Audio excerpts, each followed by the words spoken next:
What is up, all you GBA type fans? This is Tom.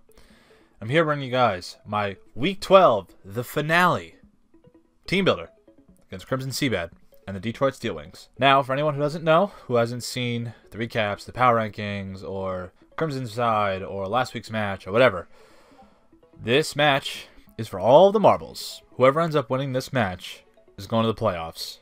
No ifs, no ands, no buts. On record alone, no differential, nothing. So it's extremely important that we, the San Jose Sharpedos, can win. And I will show you guys the team that I'll be bringing. First off, looking at Crimson's team, hasn't changed much since our Week 5 matchup, if I recall correctly. It'll consist of Tornadus, Sylveon, Volcarona, Crocodile, Slowbro, Serena, Kyurem, Cobalion, Smeargle, Magneton, and Dusknoir. His team will show up on the right side. The only change that he's made, as we've seen, is he's dropped Tentacruel for Smeargle.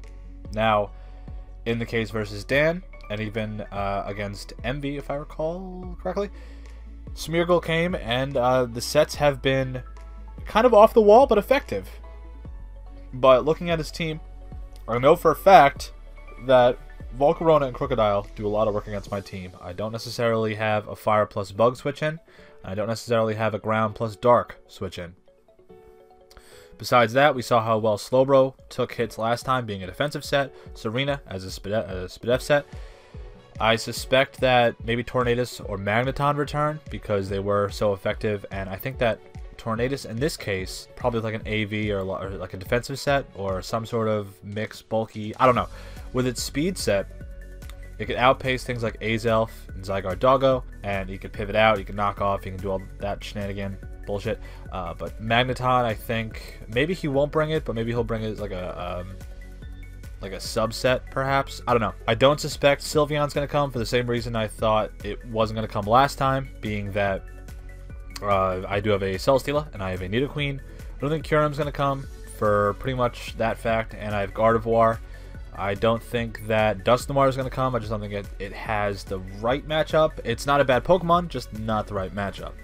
So for sure, thinking Volcarona, Crocodile, Slowbro, Serena, and then it's a toss-up between Tornadus, Cobalion, Smeargle, and Magneton for the last two. But going into my team this week is, I'll say this, it's not going to be a lot like the team that I brought last time. Because last time, I brought the Life Orb Thundurus, I brought the Bulky Porygon 2, the Sheer Force Modest Nidoqueen, I brought the Scarf Doggo, I brought the Hitmonlee, which is going to be very similar to this week's set, and I brought the Banded Darmanitan. I didn't want to bring the Porygon 2 because what I thought in my head is, while it has a good matchup, it allows him to go into Crocodile or even Tornadus and go for knockoff, and nothing on my team really wants to take a knockoff, so I don't really want that to, be an immediate draw for Crimson to take advantage of. I also suspected that this time around he's probably going to have Toxic on Slowbro. If I don't carry Heal Bell and Vaporeon, things like Vaporeon and Porygon 2 can get worn down with a Toxic. I also suspect he'll probably carry Toxic on Serena for the same reason. So I kind of went for Porygon 2 because, and then even in addition, if he runs a bulky Volcarona or even a Magneton or even a Cobalion, just based on general coverage, Porygon 2 can't break those subs, and then he starts getting the setup, and then that's when I lose. I think that he's going to put rocks on Crocodile, and as a result, I got to find a reason to get rid of those rocks because I have both of I have Darmanitan and Thundurus, which you're looking at right now. Thundurus this week is going to be a Scarf set, but instead of being the special set that we've seen many, many times, it is instead going to be a physical set. Thunder Punch, Knockoff, Superpower, and U-Turn. It is going to be a speed check for a non-Choice Scarf Cobalion, as well as Tornadus, a check to Choice Scarf Crocodile, as well as a check to a +1 Quiver Dance Volcarona. I can knock it out if it has taken Rocks damage, plus maybe T-Spikes damage. Shocker, that's what I'm putting on Nidoqueen. But overall, this thing is just nice for utility. I can knock off things like Rocky Helmet, a Violite on Magneton, Rocky Helmet obviously on Slowbro, Light Clay or Leftovers on Sylveon or even Serena. Basically, what I could knock off in terms of his defensive walls that are going to want to switch into Thundurus need those items.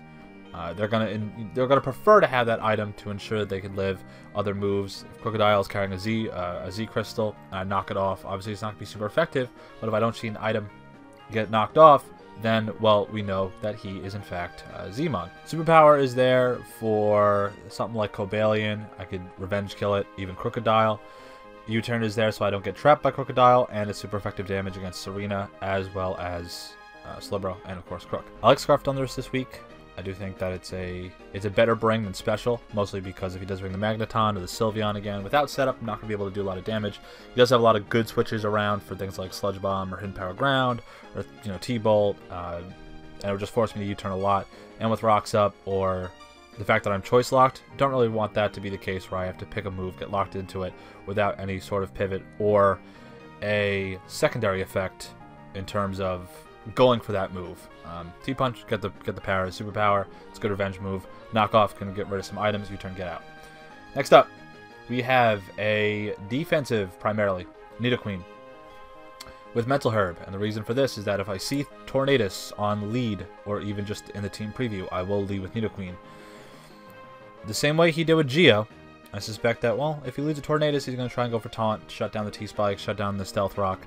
Mental Herb is there, and then it gives me a knockoff switch in. This is my only knockoff switch in.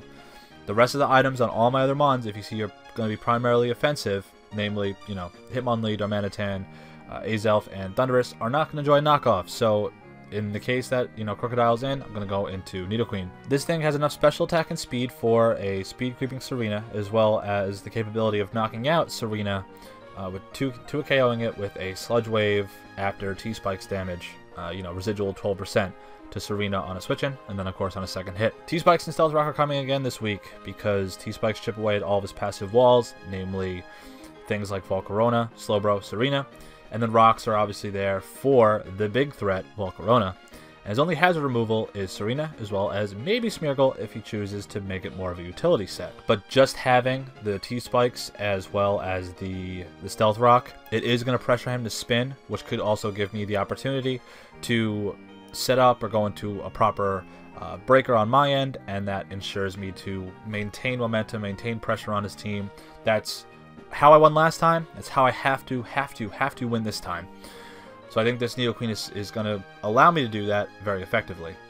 Also, this Nidoqueen can take a combination of a knockoff plus an Earthquake once I lose the Mental Herb. If he goes the other way around, if he goes Earthquake then knockoff, I still get, on like a raw switch or whatever, I still get my T-Spikes up at the least, and that's the most important. Next up, we have Vaporeon, and this is going to be a very fun set. Obviously, all season, we've seen this name be Wish Fish. Still carrying the Wish, but it's not as passive as we've seen. This is going to be a modest Expert Belt set. It's going to be max HP, or mostly max HP, max special attack, as well as 228 speed. That is to speed creep a speed crept Sylveon. So if he puts 20 investment to Sylveon to try and outspeed, I'm sorry, he has to put more than that. But if he tries to speed creep Sylveon to this Vaporeon, I have another 8 to ensure that I still outspeed it. He has very few switch-ins to a Hydro Pump, an Ice Beam, and a Shadow Ball combination. Hydro Pump, it OHKOs Volk outright if he doesn't have a Quiver Dance up, or if he has Rocks damage. Crocodile, OHKOs. It OHKOs Magnitude, no, Magnitude. And it OHKOs Magneton after Stealth Rock, or I think about 6 to 8% of chip damage upon switch-in. Because it's likely that he would bring in Magneton against a Vaporeon, because if I go for like a passive Scald, passive Ice Beam, and he is Spadef like he was last time, he'll be able to take it, chew it, and then threaten me out with an electric move. Ice Beam is an OHKO after Rocks to Tornadus. It does upwards of like 75 to 82%. Tornadus ain't living, unless it's AV. It's a 2 KO versus Serena after T-Spikes and or a little bit of Rocks damage. If he's primarily the Spadef set like we saw last time, he can't come in, take an Ice Beam, take the T-Spikes damage, and then he's pressured because he can do only one thing. Spin, recover, which I kill him, or go for Trop Kick, which does about 72 to about 81% or so. But if I'm still relatively healthy, I can then knock him out with an Ice Beam. Then he has no way of getting rid of hazards if it's his only spinner. Then finally we have Shadow Ball. If I make a wrong prediction And he goes into Serena, and he goes, he goes into slow bros. I go for Ice Beam. He chooses the hit. Next time around, I have Shadow Ball to a KO to max defense slow bro. And then finally, I could pass wishes into things like Nidoqueen, Thundurus, and Darmanitan, because all those are going to need some sort of wish support if I absolutely need to. I like this set. This is much better than the passive set that I was going to bring in terms of Porygon 2 or this Vaporeon. It pressures his team in a way that his walls can't come in for free and do whatever they please. Yeah, he can Toxic me. Yeah, he can do whatever. But in regards to how this thing is going to force him to play, I think it's going to throw him off guard, but I also think that his walls are going to have a very hard time with making that choice. Do I switch out and take more residual damage from hazards, or do I stay in, take the next hit, and try and get some damage off on this Vaporeon? I know it's slow, but it's a hard hitter. The base 110 special attack stat with the Expert Belt, assuming I make the right prediction, will pay off very, very nicely. Next up, we have a Colberberry Azelf. This is brought to you pretty much almost exclusively by Aster, someone who I've been team building with, and a very, very good team builder. I appreciate all of your help, as well as Jared. Chill, I wasn't going to forget about you. They have mentioned a few times in the past few weeks the power rankings. They have been helping me, and it has been very, very effective. We appreciate all of their assistance, as they are great team builders and guys to kind of spitballs ideas to and from. There's going to be a special attack Nasty Plot set with Colberberry. 28 HP is kind of just there so I can kind of take a little bit less damage from a knockoff or a pursuit. If Crocodile's in, it's Scarfed. Modest. Now, it's funny. I've noticed that when I watch, other people's team builders, or I notice when I'm watching other people's battles, Crimson has been very, very good at speed creeping. I say that because when you look at Cobalion, it's not going to run max speed, and it's certainly not going to run Jolly. If it is running Jolly, it's going to drop down to the speed tier of Darmanitan, which will also be running Jolly. So what that allows me to do is run Modest, which also forgoes me from running Fire Blast over Flamethrower, so I don't have that chance to miss. As a result, this Azelf goes from kind of something that can get chip damage or almost kill something to actually killing something at +2. If I get Azelf in and he tries to switch in Crocodile, or I can force a switch or whatever on a potential revenge kill, get the Nasty Plot up, and if Tornadus or Crocodile try and go for a knockoff or even like a pursuit, I live with the Colberry, and then a lot of the calcs kind of allow me to knock out whatever I'm looking at. Psyshock can knock out Volcarona. It can knock out things like Sylveon if it has prior damage. Serena, it does a really good chunk too. Cobalion almost knocks it out. Flamethrower knocks out Volcarona with passive chip damage. Pretty much roasts and toasts Serena. Cobalion, it roasts and toasts if it's not rock polished up. And finally, Magneton. Signal Beam is very nice because just the core of Crocodile, Slowbro, Serena, none of them can switch into a +2 Signal Beam. They get knocked out.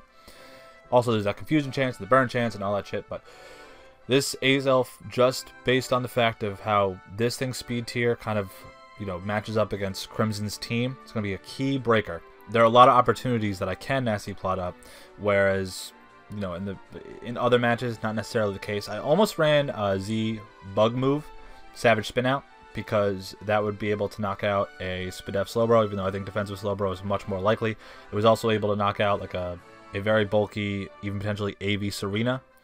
But if that was the case, I don't want to get that prediction wrong, burn my Z Crystal, and then, I still die to a knockoff or a pursuit for, in terms of from Crocodile. So not going to really go and deal with that. Overall, the prime candidates for this to get a Nasty Plot up is either on a revenge kill against one of his slow mons, against something like Slowbro, in the case that it, wants to go for Scald or wants to go for like Slack Off. A -2 Scarf Curum after a Draco Meteor, a Scarf Crocodile locked into EQ, or anything else, I can just get a free switch. Now we're going to go into the Hitmonlee set that I wasn't showcasing last time when I battled Crimson. It is an Unburdened Lychee Berry, not offensive. Key trait. Hitmonlee, Close Combat, Rock Slide, Endure, and Rapid Spin. It's going to have enough speed to outspeed a Choice Scarf Cobalion after the Unburdened boost. In addition, Lychee Berry at +1 pretty much allows me to kill everything that's not named Slowbro. I have 0 special defense IVs to ensure that if I come in, and this is like the late game emergency button, and it's a win con without Slowbro around. If I bring this in and Slowbro's gone, and Volcarona has some chip damage, Cobalion You know, I kind of understand what its set is. If I'm able to go for a move, go for an endure, I should say, and I get that boost and I get that speed up, close combat knocks out everything, and what CC doesn't knock out, Rock Slide does. I can endure versus Cobalion on like a close combat, or an Iron Head, or a potentially Zen Headbutt from Cobalion, a Fiery Dance, Fire Blast, Giga Drain, Psychic, whatever from Volcarona. Because Hitmonlee's defenses are so low this week, and because I have 0 special defense in this Hitmonlee, and because it's Naughty Nature, I can get knocked down to 1 HP, get everything, get the boosts, and then start running through things. That's the idea. Also, in addition, with the +1 boost from the Lychee Berry, Rock Slide KOs through Charty Berry on a Volcarona. Rabbit Spin is there for necessary utility to allow me to get rid of rocks, or Sticky Web if he runs Smeargle, or even Spikes if he runs it on Smeargle, which allows Thundurus and Darmanitan to remain healthy and uninhibited. If I do come in and I have to take rocks damage or spikes damage, that, you know, a little bit of chip damage against Hitmonlee is not necessarily a bad thing, because Hitmonlee is going to get knocked down to 1 HP anyway with the Endure. Just as long as I get rid of the hazards before I go for Endure is the main reason to, you know, run this set. I really like this set. I was looking through my team and I was thinking to myself, I have 1 or 2 checks to a +1 Volcarona, and this is one of them. Now the other one is going to be right after this. But the rest of my team, you look at the entirety, and it really doesn't have a nice switch into Volcarona, and I really don't want that to be what ends up costing me the game.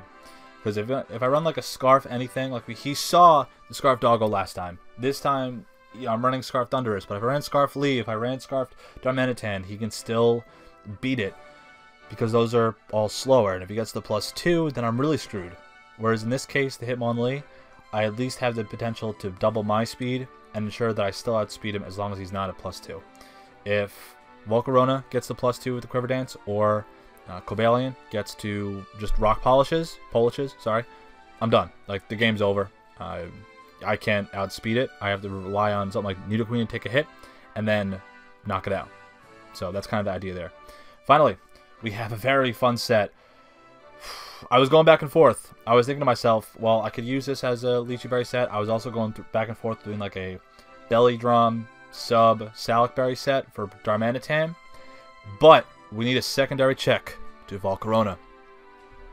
What I suspect his Volcarona set is going to be is a sub Quiver Dance, because sub he can sub up versus a Porygon 2 on a free switch as I switch out.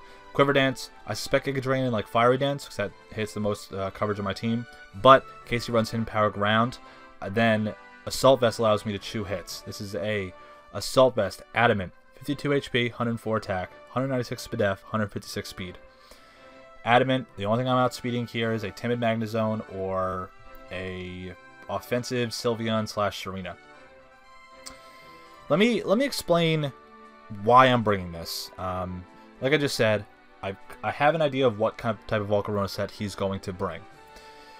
Any sort of setup Darmanitan loses to a lot of his threats. Things like Crocodile, things like Cobalion, things like Tornadus, things like Magneton, even things like Volcarona. If I can keep this healthy, and I can get wishes into it if I need to, it can be both a check as well as a late game sweeper if I needed to. And here's what the bulk investment here's what I can take, which is pretty impressive.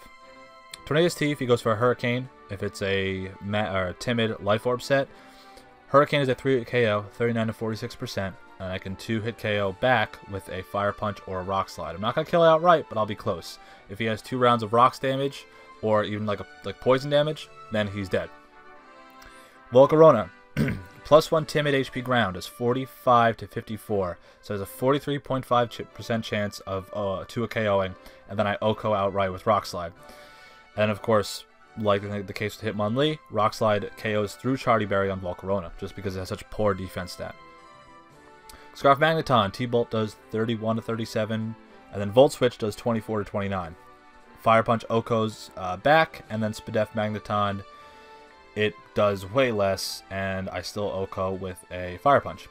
Scarf Kyurem, Ice Beam does 16 to 19, Draco does 48 to 56, so I can take 1, and then threaten it out. Yeah, it does 24 to 28 at -2.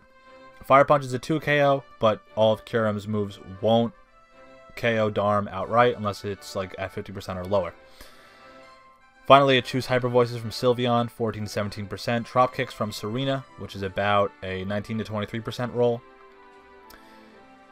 The idea that was, presented to me by someone like Aster, he said if I go put Flame Charge on, I could potentially get the +1 speed, and then Fire Punch can OHKO a lot of things after Rocks or T-Spikes, something like Serena, Magneton, Cobalion. I can pivot with U-Turn, can Flame Charge late game. I considered, like I said, another set, the Sub-Salic Belly Drum set, but it just wasn't good enough this week. I do like this team. It is primarily offensive. It is going to be a grind. This is going to be a very close game, regardless of whoever wins. It's going to be a great end to the season. This is the match to look at this week.